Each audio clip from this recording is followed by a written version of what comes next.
That's a money back guarantee. Good morning, ladies. We're live. Hi, All right. welcome to the Christian Indie Writers Podcast, where we inform, encourage, and support Christian indie writers on the journey toward publication. I'm Christina Catane, and I write in multiple genres, including Christian dystopian fiction. I'm Jennifer Carl Tong, and I write historical Christian romance. I'm Jamie Hirschberger. I write short fiction under the pen name J.R. Nichols. I'm Rhonda Hagerman, and I write fiction and nonfiction. Okay, hi guys. Thanks for tuning in. And so we'll start our podcast off with our What's Up segment. So let's start with Jennifer because she is first in my little boxes. So What's Up is where we just ask each other what's up and we fill each other in what's going on in our lives. Again, we need to find a way to record the precast because there was gold. Absolute gold happening in the precast this week. But one of the things we're talking about was Jamie had mentioned that her kids have her wrapped around their finger. They don't cook anything for themselves. They have a way of working her. And I just wanted to bring up, so what's up with me? Two things. I keep forgetting to mention my sign. I mentioned it in one of the postcasts, but good friend of mine, when I came into church the other day, she and her husband had made me this and gave me that. It says, home is where your story begins, and it's where you write your script for happiness. So thank you, Dana and Gordon. I love it. It was just so special that they thought of me and just did that out of the blue. So anyways, it's back there, and I hadn't mentioned it yet. But the other thing, when Jamie mentioned that, I remembered one of the what's up in my life is that I got a coupon for a thing called Green Chef, which is this is not sponsorship. I'm not getting paid for this. It's one of those like kits where you order it, and it was like pretty cheap for like the trial. So I did it, and then I immediately canceled it because I didn't want to pay the price that was the normal price. And it was fun. My kids like each took a turn cooking with me, which I've not been really good about cooking with them. My mom wasn't one to cook with me. I kind of learned cooking on my own, but it was too much. So then I got another deal for a thing called e-meals, which is very similar, except that you can choose to send it off to Shipt or to these other, like, Walmart, you can go pick it up and they'll do the shopping for you, or you can just have that on the app. You can have the shopping list yourself and go. And I did that. I don't think they're as tasty, but it's fun. So anyway, my whole point is I've been cooking with my kids a lot more, and they are eating way better. They're eating all the vegetables. The only one that's kind of turning her nose up is my oldest, and she's the pickiest of the three. And they've been eating all these great, just really out there vegetables that we'd never tried before. So it's been a lot of fun. So that's my personal what's up. But what about you, Jamie? What's going on with you? Well, just as a disclaimer, I will say that my children will cook. So what Jen and I were talking about is they do that thing where it's like, oh, but Mom, it's so much better when you make it. And so I just have to say, like, they will cook. They do cook, but they really do like to work me. It's terrible. But I do think they mean it too, because I think I mean it. If someone else cooks for you, it's just so much better, isn't it? I think you just don't get tired of smelling it or whatever. And then when it's put in front of you, it's delicious. Okay, so I have two things for my what's up. My first thing is so bizarre. The shelf in my refrigerator just broke. It's so weird. Like, so, you go in the refrigerator, there's this big thing where you can put a gallon of milk, and it's like this big wide tray that sticks out from like the door. The whole thing just broke in half, and my milk fell on the ground and started spilling everywhere, and like all the condiments it was like a calamity. It was very bizarre. I mean, the good news is I do have another one of those gallon things that can go in the door. I've currently got all my condiments in it on a shelf, but it was just so startling and a mess I was not prepared to have to deal with this morning before getting on here with you ladies. And just so weird that something like that would just break in half. But my other thing is a good thing. So it's like I have a negative thing and a positive thing. So my husband has been traveling for work and he's coming home tonight. Yay! So very happy to be reunited with my hubby. So that'll be a really good thing. So hopefully we'll have the weekend with him, and that'll be nice. Can I have like 20 more seconds back? I'm sorry. Now that you said that, my husband was here this weekend, and I really should point that out, that I had a really, really great weekend. I can't believe I didn't share that. Can I share one more thing? Sorry. we love the Tigers. I think I've mentioned that a time or two on here. And we were supposed to go Friday night to a game, and it was too cold, so we didn't even buy the tickets. And then we're like, all right, we're going to buy tickets for Saturday. So we got up Saturday morning, and we're waiting for the last minute to get good deals on tickets, and it was pouring. And so we're like, okay, it looks like it might let up, so we're just going to drive down and go do it. And we got down there, and they had postponed it. So we just spent the day in Detroit. We got on the People Mover, went around to Greektown and had some lunch, had a lot of pastries. It was totally not a keto day for me. And we just had a really good time. It was such a nice visit with my husband being home and my girls, and it just was really great. So can't wait to go back to Detroit again. All right, sorry. Okay, how about you, Rhonda? Okay, so do you want to hear my cemetery story, my Yes. owl puke story, or my gardening story? How about a combination of the three? Is that possible? Okay, I'll make the first two really quick. I finally found the grave of my third great grandfather, my Civil War vet, my brick wall guy. And while we were in the cemetery, I found an owl pellet. And my nephew and I, Trent, if you ever watch this, one of my favorite things to do with him when I was a kid was hunt in the woods for owl pellets. And when I found that, a lot of great memories came back. And I was right next to my grandfather's grave, and it was just great. It was a combination of wonderful things. And so anyway, wait, Rhonda, tell everybody what an owl pellet is, because maybe not everybody knows. okay, so when an owl eats a mouse or whatever, it doesn't digest the bones or the hair. So it regurgitates like a hairball, like a cat hairball, except a lot less disgusting, whether you believe that or not. And it's full of the hair and the skull and all the little bones. So you can put an actual skeleton back together. And it's a good science project for children, just to learn about, well, fun things to find in the woods and biology. So Awesome. that's You what that- left out the part where you said it was a dream of yours to go to the cemetery ever since you were a child. I have wanted to go to this graveyard for so long. And for some reason, I don't have a lot of friends who like to walk through cemeteries with me. And the cemetery is between an old schoolhouse and a farm. And there's this little path that you have to walk through to the creek. There's like an arch of trees, and you can see gravestones back there that are broken. And it's probably good for Halloween. But anyway, I finally had a friend with me out in that area yesterday, and I talked her into going with me. So anyway, it was a good day. And then your garden? Oh, gardening season is full on. I know that we're still not out of our frost stage yet, but I was in the garden for 4 hours yesterday. I am loving what's coming up. All the work that I put in last year is really becoming fruitful. I'm just on cloud 9 today. That's awesome. Aw. I've been in my garden too. My youngest went out with me. I was out there pulling weeds. I do square foot gardening, the raised beds. Love And it. we were like halfway through, and she's like, "Mom, this is so much fun to do with you." Aw. Oh, I've never had So, that. I know. They're tearing up watching Parker games and on their tablets going whatever. But she's like, "This is so much fun, Mom." So I've got my lettuce and my kale, all the cold crops already in, and it just looks so cool. Oh.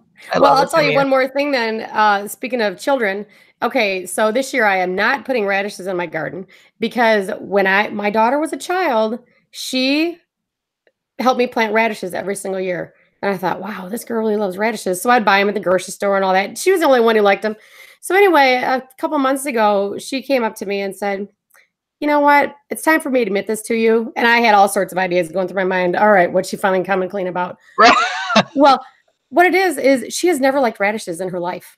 She was doing that for me. Oh, that's actually kind of sweet. But I'm What's not your- doing it this year. Was this your oldest or your youngest?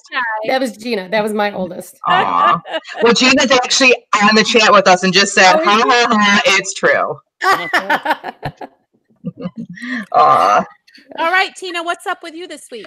Okay, well, I'm going to share my screen because really I have an uneventful, boring life. And my life revolves around, hold on, I'm trying to bring it up. This little guy. Can you see him? Nope, we see you, your cute little face. Oh, why is it not sharing the screen? You have to click yes, or you have to agree to share the screen. It's like a two-step process. Oh, I know I learned that the hard way. okay. There. Oh, Oh, there's Jennifer. There's- Hi. There we go. there. Aw, So this Oh, is that's so- Charlie. the little bunny rabbit that I'm always talking about. We're getting ready to. He's currently single. If he had a Tinder photo, this would be it. You know, my son, he's going to be 16, and anytime I say anything about anything, he's like, "That's a meme." So I'm like, "Well, Charlie's not a meme," so I made a Charlie meme. So anyway, I love it. It's so cute. We're getting ready to get a companion for Charlie, so our life has pretty much been revolved around him lately, and we went and bought those the storage cubes that are made out of wire, and you put them together, and we made the pen out of those. Instead of making them into cubes, we used zip ties and made them into like the walls of a pen, and we made him a pen so that when we bring home his wife, they're both fixed, so there's not going to be any babies, but so that's Charlie, in case anybody really wanted to see Charlie.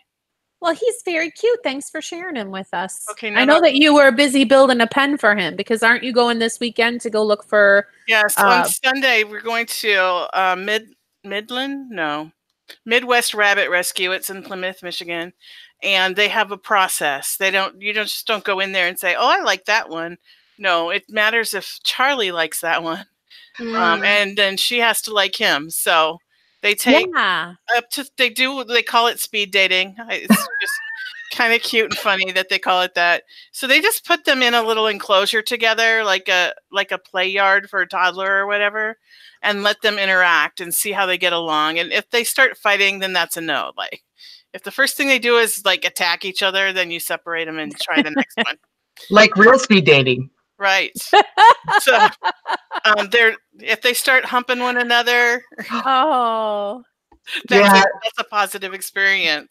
They're both fixed, so it's not because they want to mate. It's like one rabbit showing dominance over the other, and if the other one accepts it, then you're good. So all right then. Can I say that on the Christian Indie Writers podcast? I think you just did. I didn't. I wasn't thinking. Sorry. Awesome. Hey, it's a natural fact of life. This is what animals do. Owl pellets and humping rabbits. We're putting out gold today. That's for sure. So, that's pretty much been, writing and working and dealing with Charlie. Awesome. Is my life. So, moving right along. I'm the host, ain't I? Yeah. I was waiting for someone to say something. Okay, so this week, our topic is writing prompts. So who wants to tell us what writing prompts are? Any volunteers? I will. So a writing prompt, it prompts you to write something. So it's an idea, a phrase, a set of words, possibly a sentence, or possibly the setup to a story. And the ideal is you take that concept or sentence or group of words and write something to it, and has all kinds of benefits. And we're going to talk about those. Right, Tina? Yes. And so we use writing prompts actually all the time. And we're probably going to talk about that in just a little bit. But before we do that, let's talk about the purpose and benefits of a writing prompt. I actually went online and looked up. I was trying to find what is the science behind writing prompts. And one of the best benefits that I found, and I don't know if it's scientific or not, but it forces you to be creative on the spot. And that strengthens your creative muscles when you do that. So that was one that I really liked, what I found. So what about you guys? I think that it opens up doors that you didn't even know were there in your idea processes too. Like before being in our writing group, I never used a writing prompt. I kind of saw them as assignments. Like growing up, when you're taught to write in school, whether you're in high school or elementary or college, usually it's an assignment, and I didn't want to write to assignments. And so it wasn't until, which is kind of fortuitous that Gina is in our chat today, until Gina had brought to our writing group a writing prompt, and everybody agreed to do it. And I was like inside, but I'm like smiling the whole time. And that's the only reason, I've said this many times, it's the only reason that I even have Searching for Anna, available now on Amazon. Great plug. It's because of writing prompts. And so now I'm a huge fan of them because sometimes it's just like, for me, it can unlock the writing block. And it also, for me, it has not only brought on a whole novella for me, it brings on chapters I didn't even know were going to exist in my books. And I love that. Awesome. I think that a writing prompt used the right way can help you get to know your characters. So if you search for a writing prompt with the intention of writing in your world with your characters, and then take that writing prompt and have your characters interact with it or work within the parameters of that writing prompt, you suddenly learn more about your characters than you knew before. And you may get something that's usable in your work or not, but you walk away from the experience with a new insight and possibly with a new take on a different scene later on, because you know, well, if Hercules acted this way during the writing prompt, he probably would act this way when he walks in and finds a dead body on the ground. You see, so it can help you to understand your characters better.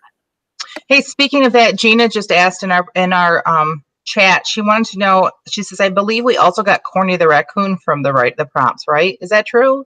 I don't remember. Maybe if she says so, then it's true. Gina, the all-knowing. Yeah, we were at that retreat, and I don't know. I know that my original idea for that story came from I saw drainage water coming out of a ditch thing. And I thought, what if some raccoons drank that water and it was like toxic and it mutated them or whatever? So that the story idea was kind of in my notes, but then the writing prompt might have helped me, hang some flesh on that skeleton. So Second Nature, available now on Amazon.com, was, yes, a hybrid, I guess, of a writing prompt. And it did certainly help me develop the story. So I totally am in favor of writing your characters to a writing prompt. Mm-hmm. One thing that I find too with doing writing prompt exercises is sometimes when you're working, so I'm working on a novel and it can just get tedious doing this, working on the same story every day, day after day. Not that it's, I make it sound like it's horrible, right? But sometimes having that writing prompt to write something completely different for just 15, 20 minutes really can give your brain a break. Almost like taking a coffee break or something. Mm-hmm. So then you can go back fresh to what you're working on. I think that's a very good piece of advice for someone who may be feeling that way, Tina. So I'm glad that you said that. Mm-hmm. Because maybe people are feeling guilty or weird for actually hating their book right now. But raise your hand if you hate your book right now. And so sometimes, that's what you need is just a little bit of a change of pace. So that's very good, Tina. Mm-hmm. Maria says, interesting you guys use prompts to continue your ongoing projects. So far, I've used them for one-shot paragraphs or blog posts. That's something different. Yeah, that's something I think we all had to learn. Well, Rhonda, I think, was doing it first before we all kind of clued into it. But all of a sudden, I was getting this pile of ideas of things that I wanted to further use because of our writing prompts. I'm like, I can't keep up. And then all of a sudden, Rhonda's like, oh, I just use the same characters in all the prompts. And I was like, genius. So that's what I've been doing. You are so smart. Yeah. And then sometimes you feel like you're being naughty or something if you get away from your work in progress to go fiddle around with a writing prompt, right? Right. It helps you to not feel like you're playing hooky from your work in progress if you turn it into something that's possibly usable. Mm-hmm. So I want to point out that every week on the podcast, we have feedback time, the feeding of the backs. And we do an exercise right before we start our podcast where we set a timer for 15 minutes and we have a writing prompt. And so we do this every week. And so if you've been watching our podcast, you have been seeing the fruit of those writing prompts and setting a timer and only having that much time to write.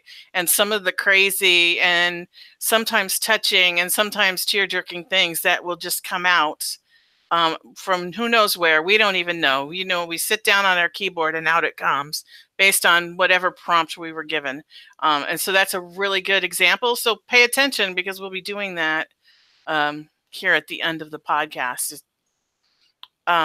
So I think we each want to speak briefly on how we use writing prompts for ourselves. Rhonda?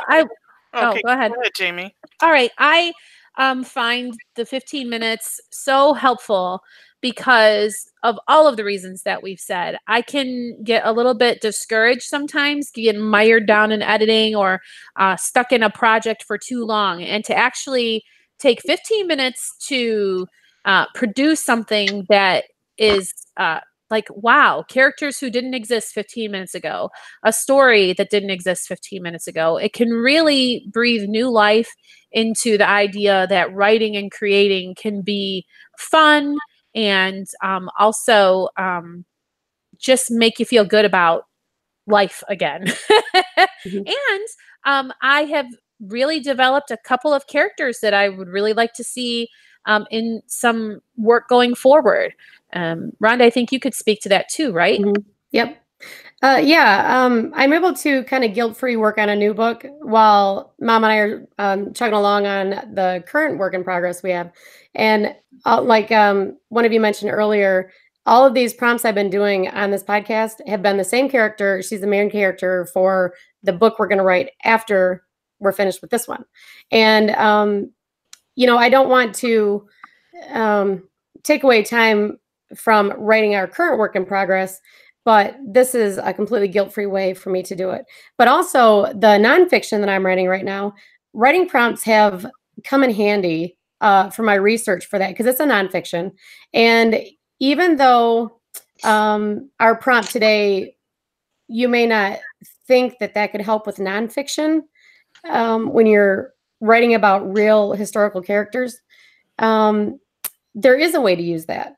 Even if you don't use the prompt exactly as it is written, you can still springboard into something else and attack these people, not attack, but attack the writing in a completely different angle, in a fresh new way. Well, and I think, Rhonda, it's important that you said that, because sometimes the prompt that is given, I just kind of wave at it on the way by, because what it does is it turns my brain onto something to write about. And I think when you think of a prompt, you think about how if you go up to a little toad and you kind of poke him, on his back, he'll jump. And that's what a prompt is supposed to do, is to get you moving and to get you writing, even if you don't follow the assignment and write exactly what the prompt says. That's exactly what I was going to say. That's the difference between a prompt and an assignment, which I had confused early on in my career. An assignment, you have to do exactly what it says. And a prompt, like Jamie said, okay, here's the prompt. I'm going to start writing, but I'm going to totally leave that. So you could have, with the writing assignment today, which we're going to share in a second, it could not even been a car. It could have been something else. And it could have been going to say something. There's all kinds of things you can do for it. So that, I think, is a really good point you bring up, Rhonda. Mm-hmm. I like to think of writing prompts sometimes as the warm up before the workout.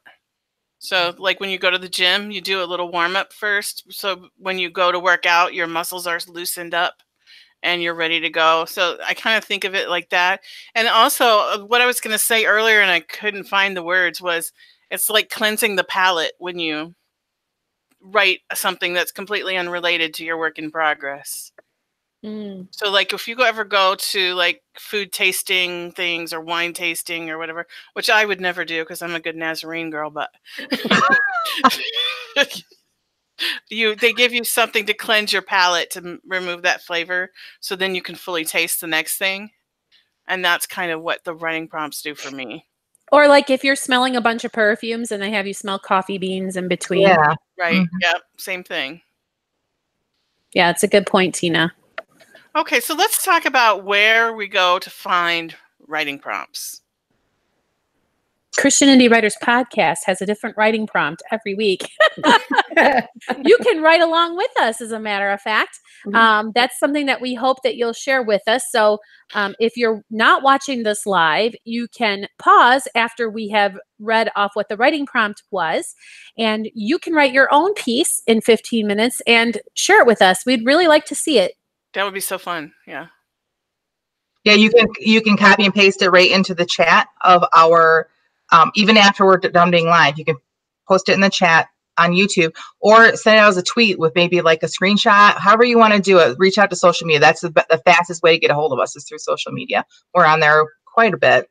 And by we, I mean, there's a few of us that probably should spend more time writing than on social media. I have to say that I'm not good at checking what our YouTube chat says. So thank you, Jen, for being so diligent to check that.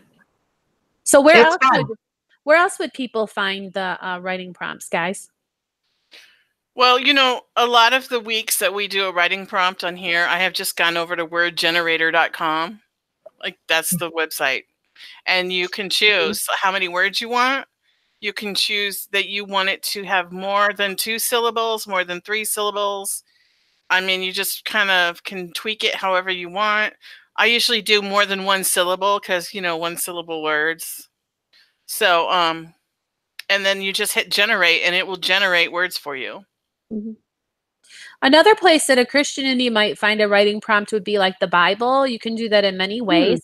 You can either play what my former pastor used to call Bible roulette and just open to a random page and read a scripture and write what comes to mind. And again, you're just you don't have to write, in King James English, if that's the version that you picked up. Again, this is just to get the creative juices flowing.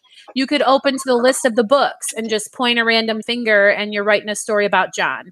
Or, sometimes even just picking the Bible up, something will occur to you. Oh, I wonder what this passage says about, and maybe that's the thing that you write about that day. So for a Christian indie, I think the Bible is a great place to find a writing prompt. That's a fantastic idea. And one place that I go to that you guys may not think about is, one thing I do is take oral histories from people for my historical society. And so I have a list of questions to ask these people to get their mind flowing. So it's like a oral history prompt for them instead of a writing prompt. And for some character development, I've taken some of those prompts and used them for my own characters. And that has been wonderful because it takes your characters to very different places than you get in some of the writing prompt books or websites or whatever. Wow, that's great. I've been inspired before by listening. Like I was listening, I don't know, I'm kind of eclectic with my music taste, and I was in the mood for bluegrass. And so I was listening to some bluegrass music, and there was a song about the Civil War. And it just suddenly I had this whole story idea pop into my own mind just based on this song. So even something like that, everyday life, you could be driving down the road and see a funny character or something.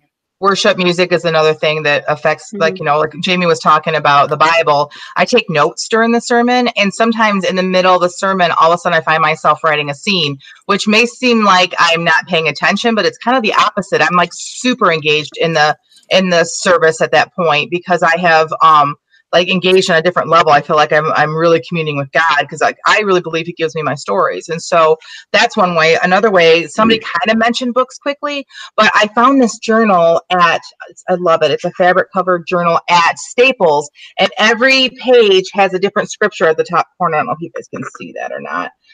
And so I do this for journaling.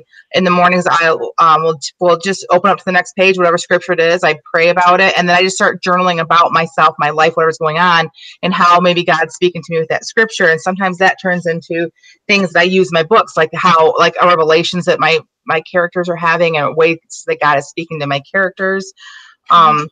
But real quick before someone else starts talking, and I'll give over the mic.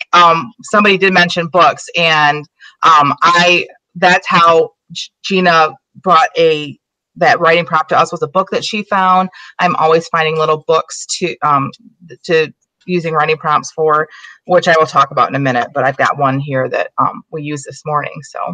So books in the Bible and scripture, that's really effective for me for writing prompts. Just real quick, Maria just let us know there's a group on the Twitter writing community called Turtle Writers. Yep, I wrote that down. Yeah. So thank you for that, Maria. I will be checking that out as soon as we're Did you say Turtle Writers? Yeah, she said Turtle Writers. She says there's a group on Twitter called Turtle Writers, and they have a new prompt every week. I found it really helpful for inspiration. I often end up turning them into blog posts. Interesting. I love that. The whole imagery of a turtle writer just making writing relaxing and fun. Like I'm picturing a little turtle sniffing a daisy, like a little cartoon. What do you know what I'm saying? That's just adorable. I'm going to have to check that out. That's great. That's All awesome. right. I kind of picture like the turtle being in its shell and then coming out. Oh, peeking out every once in a while to see what's going on. Yeah. Okay, so I think we covered everything we wanted to talk about. Did anyone have anything they wanted to add before we move on? Just maybe our listeners could put their other resources for writing prompts. I love that. Who was it? Sherry, who posted about the turtle writers. Anybody else who has a prompt resource for us? Go ahead and share that so that we can find more unique resources for prompts. We appreciate that. Great. So speaking of prompts, now is the time for the feeding of the backs. So it's feedback time. So we explained this a little earlier, but I'll say it again. We had 15 minutes and a writing prompt. And so no time to edit, no time to revise. We just, whatever came out is what's on the page. And so now we are going to each take turns reading what we wrote in that 15 minutes. And Jen, do you want to read the prompts because you have that right there? I would love to. And like Tina had mentioned earlier, normally our go-to is wordgenerator.com, right? Is that what it's called? Mm-hmm. It's the word generator. And when I was in Barnes & Noble this last week with my girls, which is a bad thing for me to take all three of them in there. Oh, so my girls are all bibliophobes just like I am. And anyway, we, on the way out the door, they have the sucker section where Jen, as we're waiting in line to pay, I just cannot stop scanning them. And they always have cool things like this. It's a very accurate description. It really is. It's the, like I said before the podcast. There are no lollipops, right? It's right. No, like who's a sucker and has two thumbs? This girl right here. That's my Jamie impersonation because she uses that. It's super cute. So I found this little itty bitty book. You see how cute it is? It matches your shirt. Did you wear that shirt so that you would coordinate with your book today? Can I just tell you, it takes so long for me to plan. No, I didn't do that. 642 tiny things to write about. And it is the cutest little, like you could journal right in here, or you can just kind of pull them out. Like there was one that was like you have like a little, like an organizer to mentally kind of plan things out. And so one of them I read to the ladies earlier was write your wedding vows. If you were going to marry, number one, your dentist, number two, your ex, number three, a complete stranger. I don't know what the fourth one was, but I'm like, that's very funny. Like I would probably never use any of that, but maybe I would in a contemporary romance. That might be kind of fun. So today we read 3, we voted on 2, and this is the one we ended up actually having Kim, who is not online with us right now, just tell us, Kim, 1 or 2, because we couldn't make up our mind. She chose 2, and here it is. Describe the morning light glinting off the ice along the highway's edge as you drive home to confess where you've been all night. I love it because that's the kicker at the end. Where have you been all night? So that was our prompt for today. So if you are going to write with us, you can pause us right now or come back later and make sure you share it with us on social media. But we are ready to share right now. Okay. Do you want to go first, Jen, or do you want to have someone else do that? No, I would love to. Okay. Unless you're sick of hearing my voice. All right, here we go. Never. So sweet. Most people in Michigan complain about the winters. I never understood that. I mean, if you hate it so much, why do you live here? It's winter 8 months out of the year, practically. But I don't mind it usually. Those 8 months are a small sacrifice to make in exchange for the paradise that is summer in the Great Lakes state. But today is different. Today is miserable. I changed lanes for no other reason than because my father's voice is ringing in my ears. The left lane is for passing, not driving. I'm the only one on the road. Who cares what lane I use? But Larry's voice is persistent, so I find myself in the right lane, squinting at light that is glinting off the ice that hugs the highway's edge. Sharp, piercing light, mocking me with its reminder that it is morning, a cold Saturday morning in January, one of the shortest days of the year. The fact that it is light out is evidence enough that I am late. I should have been home hours ago, while the sun still hid below the horizon and the darkness would have hid me as I crept back into my sleeping house. By now, all 3 of my girls would be awake. Why couldn't I be one of those parents that had lazy kids to complain about? Kids that sleep in until afternoon on the weekends. Not me. My teenagers are morning birds, like their mama. They are most likely already up and having breakfast, watching the latest episode of Parker Games on YouTube. They love that show, obsessed with it, really. I could probably crawl in the window of my bedroom, and they would never be the wiser. That is, if I could hoist my fat hiney up to the window. That was about as likely as me winning a Pulitzer Prize for my work in the dishwashing sciences. I pull my SUV into its normal spot in the driveway, grateful for once that the garage is too crowded to park my car. Our squeaky garage door would no doubt wake the whole house if, by some miracle, my girls were still asleep. I open the door slowly and peek in. 3 sets of eyes dart to the front door, spoons of Lucky Charms and Cocoa Puffs pause halfway to their mouths. Where have you been? My oldest asks. I'm not sure what will be more difficult, admitting that I stayed out all night standing in line for tickets to New Kids on the Block, or enduring their cries of anguish when I tell them that they aren't coming with me. Yay!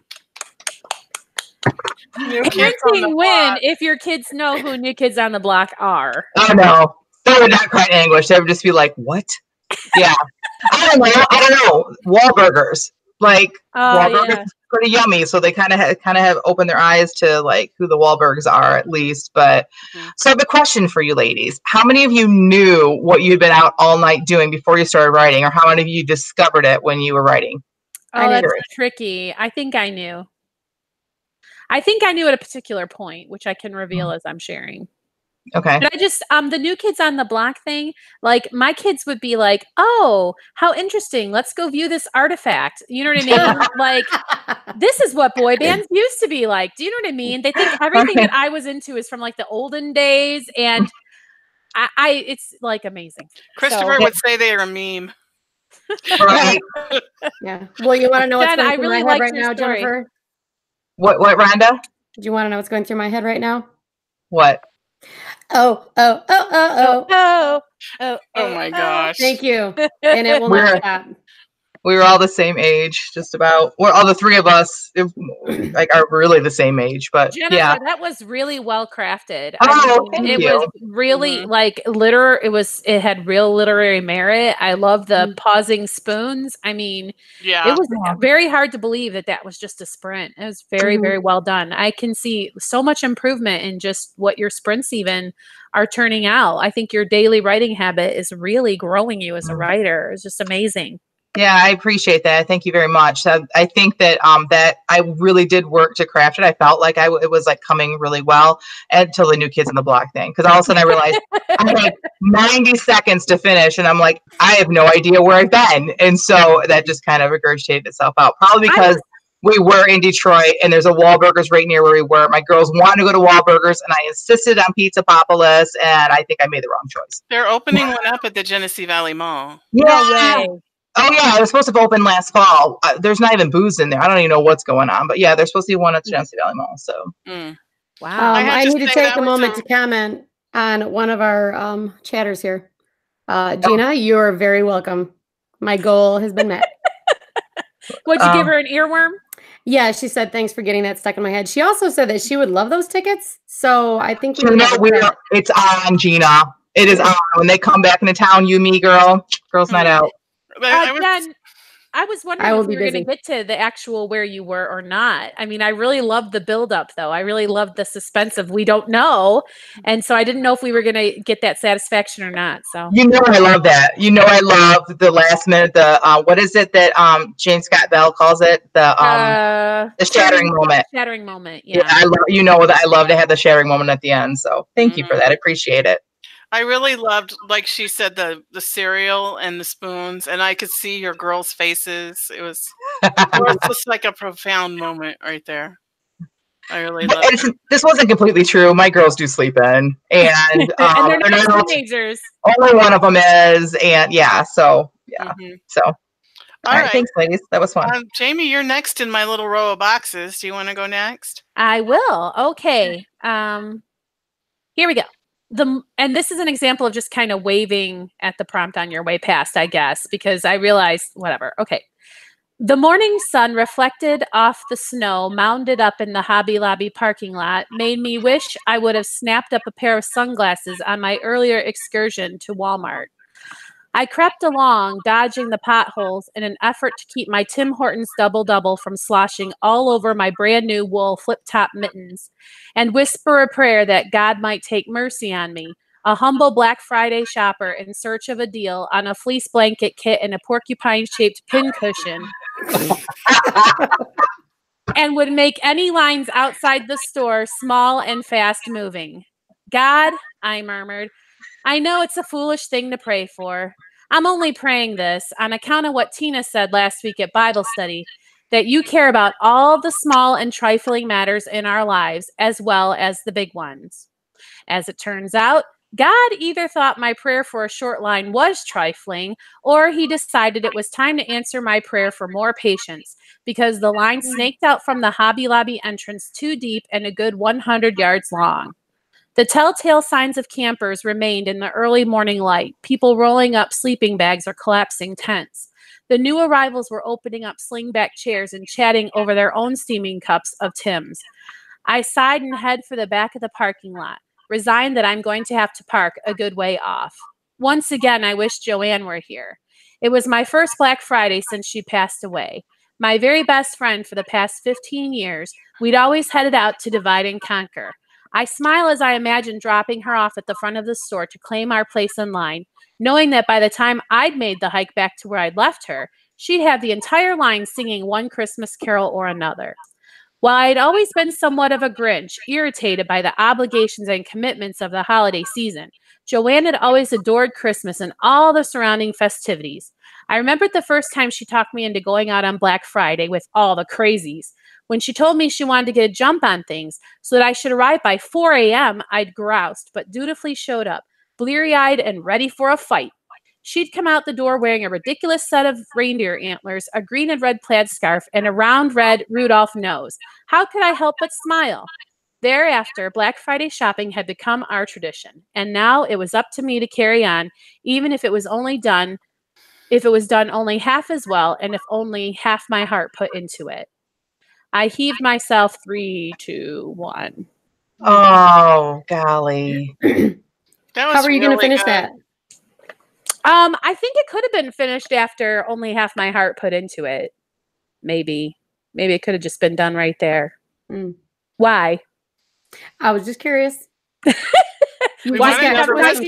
If you do, tell me.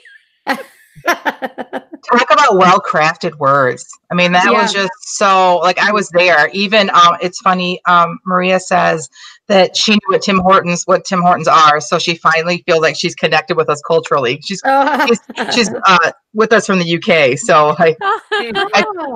Tim Hortons in Michigan, man, it's life. Yeah, I remember when I would drive from Michigan to Kentucky, we lived there for about 4 years. I remember the last Tim Hortons exit in Ohio. I had to get off and get one because I knew that was it for however long. Do they have them in Florida? I think yes, they do. Yeah. Okay. I mean, they have everything for the villagers here because they get people from all over that come here. You know what I mean? It's like the Michigan, the sequel. Florida is like everyone is from Michigan, right? I just have to say, was this a true life event? What's that? Was this a true life event? No, ma'am. I only went out on Black Friday a couple of times. One, because again, my pitiful child who never asks for anything asked for some kind of a little doll or something. And so I drug her over to a Walmart for a Black Friday thing. But typically I don't do the Black Friday, really. I mean, I get out sometimes to go and see what's going on, but it's not a thing. I've done that before. Just drive by to see the lines.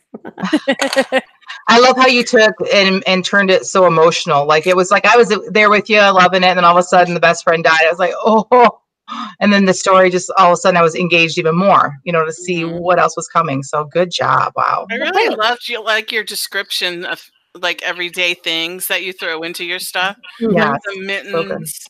And it just, gave you that feeling of it's cold, it's winter. Well, thank you. Yeah.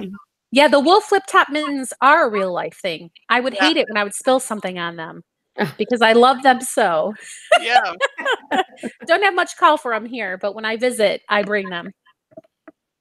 Thanks, And ladies. I also want to say I'm totally in love with all things British. I even watch British TV, so I'm really excited that we have a Me too. British watcher. That's cool. All things British. So she's in love with you, Maria. Yeah. That's right. We're I just Okay. getting really started on wish I season could 9 of hear her Zero. accent. I was not going to share this, but now I will share it just because you kind of switched it. In Claremont, there are 2 quote unquote like authentic fish and chip type experiences. And I think that they're sort of like set up to be dueling. Like one is all decorated like an English pub and they serve like, I don't know, puddings or whatever. I'm so excited to go there and try that, but they only keep like lunch hours. And then there's another one, it's like a fish and chip place. And it just makes me so curious to know like how good are they nailing it? Do you know what I mean? Right. But it's supposed to be, if you're from, that part of the world and are missing authentic. So anyway, just Is that down apropos of there in nothing, I Florida? guess. Yeah, Mhm. in a city called Claremont, which is a suburb of Orlando. Okay, where well, you that's go to see one the reason mouse. to come to Florida. Yeah. Go check And it out. in my pro list, that's there. And then I have like 1,000 things on the con list. When I was in England as a teenager, I was so excited to try crumpets because growing up, it's all you always heard was tea and crumpets. And my friend who I met there, who was British, was like, "Crumpets? Who cares about crumpets?" I'm like, "American girls, I guess." And Yeah. after having it, I realized, now I see why. I wonder what the British thing would be. Like, what would the British have to eat whatever when they come to America. Like, I would want to know, is there something? Probably not. They're probably like, no, thank you. We like our food very much. Maria says that. Go ahead. Go ahead. No, go that ahead. she likes Park and Rec, the TV show. Oh, and I'll yeah. tell you that my husband loved that show. I liked it too, but I mean, he really loved it. Treat yourself. She All right. says that fish and chips are amazing, especially with mushy peas. Oh, I did like the mushy peas. They had them Yep. there. I tried them. They're good. Mhm. And crumpets are amazing. She says she cares about crumpets. Sorry, Maria, I didn't mean to. Okay, Rhonda, do you want to go ahead and read your story before we get too Oh, far off track? Yeah, I Oh, yeah. can. Okay. I don't know. I want to talk about Scotland. Okay. Save it for the postcast. Okay. Are you ready? Yes. Mhm. All right. My head aches and the glare of this icy road isn't helping. It feels like the icicles on the guardrail are piercing my eyes. I blindly shuffle around on my console, trying to feel my sunglasses. They'd give me some relief from the glare, but not from the conversation I'm about to have with my sponsor. I feel the smooth lens of my sunglasses, pull them out with the messy 3-inch stack of fast food napkins, my headphone cord, and the envelope for my registration. Not good, I say aloud and make a mental note to figure out why the envelope is empty. Putting that thought aside for now, I slide the glasses onto my face, expecting a bit of relief, but it doesn't help as much as I hoped. Suddenly, a siren screams behind me, and in the mirror, I see the blue lights. No, not now, I plead, checking my speedometer and slowing to pull off to the side of the road. I breathe a sigh of relief as a patrol car speeds by me and onto wherever. I double take in the mirror.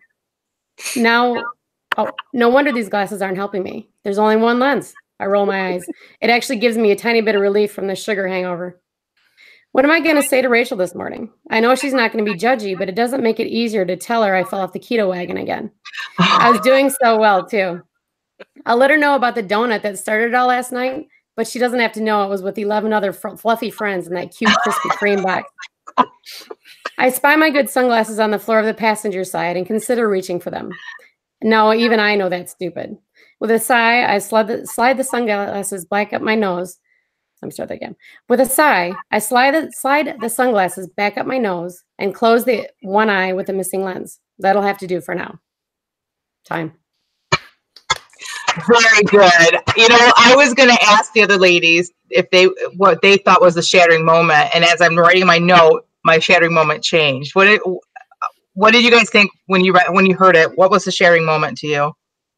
That you found out that she wasn't a drunk, that she was Yeah, Sugar junkie. keto wagon. Yeah. well, my first one was sponsor. As soon as I heard sponsor, I was like, oh, we all got real serious. Like literally, we just went, and then. The keto bandwagon, the keto wagon. I was dying. That was so good. Gina says, "Are you basing this off the time your glasses broke in the car?" See, it's not good to have your child, I know. your half child, in a convo because she's gonna tell us all the truth. Right. Rhonda, this character, again, same character, right? Yep. Like, you just so know how to write somebody whose life is a total mess. Like, I mean, for all those napkins and everything to come flying out when that is so, like, I am a very messy person, and I don't necessarily see clutter, but it does end up just aggravating me all the time. And yes, that would be me. I would grab something and poof, a million other things would come flying out with it. Like, those details that you put in there say so much about this character, and that's how I knew it was her. I'm like, oh, we're back with, does she have a name, this girl? Not She yet, or- doesn't. I was thinking about that last week. No, not yet. Okay, but we know her. We don't need to know her name because Right. we know it's this girl. Her name you is know? Tina. So I kind of love that we don't know the name. I feel like it's almost like we're in suspense, like we're getting to know her without knowing her, almost like we're a guy at the office that has seen the girl at the office across the hall and just keeps like watching her actions but doesn't really know her. You know what I mean? Like, I feel like we're falling in love with her but don't even know her. It's just, I love it. It's so great. Well, thank you. I didn't know that sugar addicts had sponsors. So Oh, they don't. oh, okay. But I didn't want to call it. I didn't want to say just a friend. I wanted to make it Right. Well, it give you works. the idea of what she was going to say without just saying a friend or a confidant or whatever. It's called world building, Tina. In Rhonda's world, I didn't they know. have sponsors. Yeah. Sugar addicts can have sponsors. Yeah. Yeah, for sure. I didn't know that Rhonda was following me this weekend. Oh. As I, Now as the- we're, Go as ahead. we're in the car getting ready to get on the highway to head to Detroit, my girls wanted Tim Hortons, and I will get a sugar-free coffee and whatever. And as we're pulling up to the little speaker, I said to my husband, I really want a donut. And he's like, really have a donut. I'm like, done. So it was a non-keto weekend for me, and I enjoyed it. And so, yeah, I was like, I get it. I love how you put 11 fluffy friends in the cute little box. It's almost like a personification and sort of a, a romantic, naughty, flirty kind of it was just a really good, because that's how the relationship can be sometimes. Like, oh, you siren, you temptress, and so I really like that you did that. That was super fun. I'm just wondering what it says about me that I thought she was eating her donut with rabbits. Like, that's what came into my mind, and you said in the box. Oh, aw, fluffy little rabbits. Yeah. Awesome. Good job. All right. That's how So boring Thank my you, life ladies. is. I appreciate that. I think we have one more to hear, right, Bambino? Yep. And for our listeners who aren't from this area, I-69 is like one of the main highways that intersect where we live. There's one going north and south, which is I-75, and I-69 goes from east to west. So that will help clear up a little bit of what I'm writing here. Okay, are you ready? Mm-hmm. Yep. I have to make this bigger. I must be getting older. That's why I wore my glasses today. The sun glinted off the ice along I-69 as I made my way home. It was early morning. The sun had just risen above the horizon in my rearview mirror, and the sky had that baby pink hue to it. I had the jitters you get when you've stayed up all night and are beyond being tired anymore. Only 15 more minutes and I should be home. I rehearsed what I would say to Bob when I got there. He was bound to be upset. Would he be angry? Or would he have called out the cavalry to search for my dead body? He was almost getting perturbed at me, saying, "What good is paying $100 a month for a cell phone when you never answer it?" I took a deep breath in an attempt to calm the butterflies in my stomach. I wasn't sure why I was so nervous. Once he heard what happened, he couldn't be upset, could he? Maybe I should make something up. No, the truth was good enough. He could very well get upset about me leaving my cell phone at home and refuse to pay the bill, forcing me to get a part-time job to pay for my own cell phone. But I doubted that would happen. Even if he threatened, I usually knew how to get my own way in the end. He was all bite and no bark, really, a big teddy bear when he loved somebody. I silently thanked God for such a wonderful husband. Suddenly, I realized that I'd almost missed my exit. I swerved the car to the right, going over a patch of dirt, and then onto the exit ramp. Then my car was sliding sideways, and then spinning. Why was I moving so slow? I watched my car slide off the opposite side of the road, and then it seemed to pause, half midair, half off the ground, before tumbling down a steep embankment. Dirty snow, sky, dirty snow, sky, dirty snow. Tina! My Tina! stomach actually dropped when the car was spinning. I love the imagery for turning over and over. Very good. Tina, I'm just going to say, like, this is not really meant to be a critique, but if you don't want us to think these are autobiographical, you need to think of a new husband name. It's always Bob. Like, you know what I mean? I'm sorry, I just couldn't come up with anything on the fly. Wow. Wow. That's a good shattering moment. Yes. Yeah. Wow. I still don't know where I was. So if anybody knows, put it in my obituary. Well, and I obviously wasn't on my way home, which is what I meant about not really following the prompt. So, wow, interesting. Wow, Tina, that was very well written. I love the dirty snow sky thing. That was really good. Yeah. Yeah, that was really good. Thanks. And I love that you kept us in suspense and we finished the story and we still don't know what happened. So that was really great. I don't think I like that. I want to know. I have no idea. Did you, when you started writing it, when you heard the prompt, did you know you were going to do something like that? No, I didn't know that was going to end that way. No. How many of you knew how yours was going to end before you started? Anyone? Because I think that's good for the listeners to know that, like that's part of writing prompts. It surprises you as much as it does anyone else.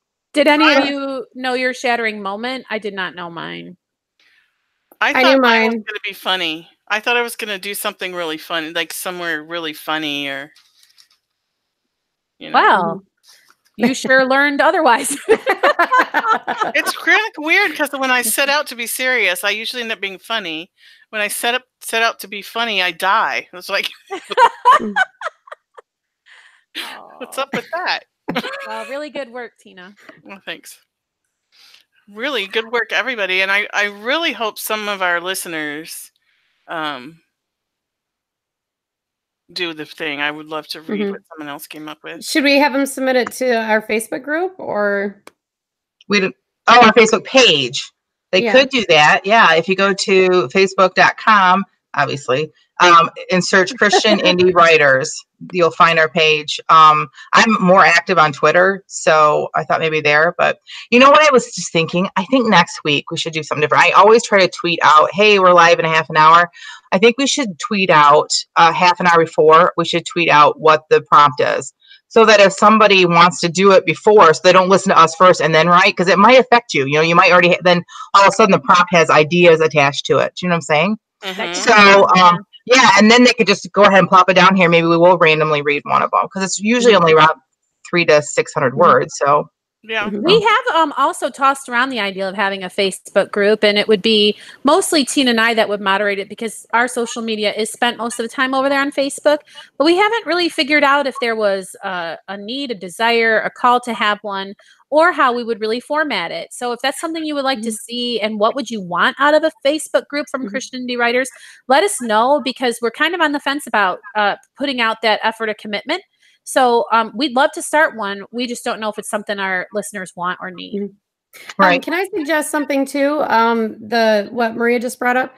I believe that she has a blog, and if she just wanted to make a blog post out of it and then let us know that it's there so we could go read it. Oh, yeah. That could do double duty for her also. Yeah, we can share it on our Twitter thingy. We'll take all the free publicity she wants to give us. And give her some right back. That's right. Oh, here's an interesting question. We all wrote in first person. And so Barbauk is wondering, were they all supposed to be in first person? We didn't discuss that. It was not a requirement. No, I just happened. Did you think about that, or was it just how the prompt was worded? I think the prompt was worded, you blah, blah, blah, blah, blah, blah, blah. So describe you blah, blah, blah, blah, blah. And I think that's what steered me that way. I actually tried to start in third person, and it just was kind of awkward, so I went back and changed it. Yeah, I did start in first person, but about halfway through, I realized I was writing in first person, which is not normal for me. Now, I did acknowledge that to myself, like, oh, I'm writing in first person. Rhonda will be proud. Yes, definitely. All right. So, does everybody have anything else to say before we go? Just make sure that you like and subscribe, like our our YouTube page and subscribe so that you can get a little ding every time that we go live and can follow us along the way, because that really helps us for other people to find us, as well as you be able to see each of our podcasts. So maybe we'll just do double duty on the accountability corner next week since we're running a little long, or... Oh, I forgot about the accountability corner. I mean, if we could do it real quick. Are we running long? Because I don't think we started right at 10. All right, awesome. So should we go over there? Yeah. Yeah, let's do that. Why don't you start, Jamie? Okay, so last week I said that I was going to actually do some work aside from just writing my 1,000 words for Camp NaNoWriMo, which I have done, hooray. And I did change my goal. I made it to where my Camp NaNoWriMo goal is 30,000 words, whether it be on the new book that I started for Camp Nano, or just 1,000 words on a short story here or there. It makes me feel so much better not to have that weird pressure to work on this particular project for this month, which I've decided that I don't like. And it was funny too, because I was feeling guilty about changing my goal, like it was cheating in some way. And then that same day, the people from Camp Nano sent out an email, do you need to reevaluate your goal? And totally gave me like the permission that I needed, which is really weird. It isn't like it's my parents or, you know, my college professor. Like no one's going to know that I'm quote unquote cheating or whatever, but it was really good to feel like I could make that adjustment. And my second part of my accountability goal was to have 2 pieces edited and ready to submit. I got 1 done out of 2. So I'm very happy with myself that I actually did some other work this week. So yay me, I'm very happy with my progress. For next week, I want to get that second piece polished and ready to go and keep doing my 1,000 words a day. Awesome. Okay, what about you, Jennifer? Well, I failed miserably this last week with my goals. I had said that I wasn't going to get any farther behind, and I was going to spend time talking about my book with my husband, and none of that happened. I mean, well, no, the getting behind happened. I did get some writing done, not a lot. I just really focused on being with him and with my kids, and had a great weekend. But I am seriously behind. I have great doubts that I'm going to meet my Camp Nano goals. Unless I really just kind of like don't do anything but write for the next week. But then again, I don't really know, because I've been terrible about updating my progress on Camp Nano. I've just been writing. I've not looked at my numbers, and I've not been keeping track. So it may not be as bad as I think, but I would have to like go in and see. So for going forward this week, I don't really know what to say. I'm going to fail. So I guess I want my failure to not be as epic as it could be if I gave up right now. So I guess I want to not give up. I need to get my, for that novel, I need to not give up and just write as much as I can. And then I did get the cover for the book 2 finished, the front cover. So I need to write the blurb for the back and finish the back cover. And, I really need to figure out some issues with editing. I'm having trouble with editing, and I think I'm just going, not for me, but getting people to follow through that have offered to help me. And because everyone's busy, everyone has lives. And so I'm thinking that I'm going to just do it, just kind of put it out there looking for beta readers. And I'm just going to put it out to beta readers and trust that they'll find any editing issues I have and then publish. Because May is supposed to be the month I publish, so we'll see. That's my goal. Beta readers and write. Okay. All right, Rhonda, what about you? All right. Well, what is this Camp Nano of which you speak? You were so far ahead, right? Well, that's the thing, is I made my goal something that I was going to be doing anyway and wanted to accomplish. So I'm done with my Camp Nano goal. Yay! Unintentionally for Camp Nano, but I guess I'll go update that today. Yes, dude, you can be a winner. You can get your winner badge. Yes. Okay. So there's Camp Nano, and as far as my publishing my book, that I was hoping to have done by April 11th. I really didn't know what I was doing when I set that goal. So now that I have a better idea of everything that's involved and the time it takes to do that stuff, I remade that goal May 11th to say here on the podcast, or whatever day our podcast is around that day, to sit here and show you my published book. How exciting! So, I know. Yay! I'm totally excited about it. I didn't get as much done in Florida as I thought. It was a crazy vacation. I had like hurricanes to deal with, and there was like one day I had a horrible bathroom issue, and it was terrible.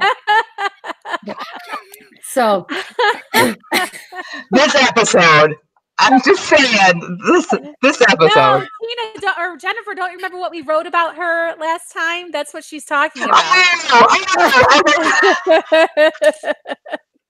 I was going to say, did my writing come true? I know. I was going to say, Rhonda, I'm calling you out because there was no hurricane. So I don't know. That's hilarious. Good job, Rhonda. Yeah. So, okay. So, but anyway, I had a lot more beach time than I thought I was going to. But anyway, I did get a lot done. I did work every single day on it. So I don't feel too bad about my goals. Actually, I'm really excited about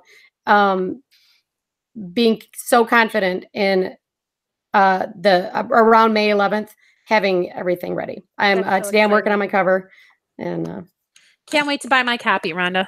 Yeah, well, I'll send you a copy for all your support. All right, Bambina, where are you with your accountability? Well, I completed my Camp Nano goal, which was to spend, 30 hours editing. You need to go update in there. The winning ones are kept. Yay! Yeah, I actually put 31 hours, and it's probably more than that, but I really didn't do well at keeping track of exactly how much time I was spending. So I was just like adding an hour a day kind of stuff at the end. But unfortunately, 30 hours did not produce as much. I didn't get as far along in the editing of my book as I thought I would get with 30 hours of work. So it's kind of slow going, like in the 5th chapter now. But it's double the words than the original manuscript. Goodness. Because I remember I told you guys that I felt like there was something missing from my manuscript, and then I realized it was the story. Mm-hmm. Yep. The difference between a story and a plot. And so I'm adding stuff in as I'm editing to add Angelica's story into the plot, if that makes sense. It does. And so I've been using the Story Genius template for my Scrivener, and each time they call them scenes, but they're really chapters. I'm really doing it by chapter. You have like a scene card, and you have the plot, and then you have, why? So it has the plot up at the top, and then on the bottom it has the scene questions, or the story of why, and what is the emotional pull, and what is the motivation, all that. So it's really helpful. And so, like I said, it's like double the words of the original. So I am making progress, but I guess I just was hoping to be further along. But I've been listening to Jenny Nash. She's a book coach and was a professional editor for years and years and years. And she was actually, in the book, The Story Genius, she was actually the author that was the guinea pig. If you read the book, they have an author start a story from scratch and use the Story Genius process, and they show you step by step how it works. So she was the person that was the guinea pig for that. And she has a podcast called Mom Writes, where she's actually coaching to first-time authors writing their books, and their moms, and they have little kids. It's kind of cute. Anyway, so they just started the revision process. And so I was just listening to that podcast yesterday, and she said, okay, so you need to estimate how much time you think it's going to take you to go through the revision editing process, and then you need to triple it. Mm-hmm. So I'm thinking that there's some truth in that, because I thought it was going to take me 2 months, but here I am a month in, and I am not going to be done in 2 months. So my goal is just to keep plugging along, and I'm going to try not to think about deadlines and quantity. I'm just going to focus on the quality. So what is something specific we can ask you next Thursday? Did you show up for office hours? Something specific that we can... Yeah, I think that if I show up for office hours and I spend that time focusing on the story and the quality, that I will make progress naturally. Great. So, awesome. Yep. All right. All right. So now that I've forgotten the accountability quarter for like the third times of my hosting, seems like I always forget that. I don't know why. I want to remind everybody that if you become our patron for $2 a month, you can listen to our postcast, which we are about to record. And that then this concludes the Christianity Writers Podcast. So until next time, may your pen be prolific, your deadlines be met, and may all of your words honor Christ. Bye. Bye.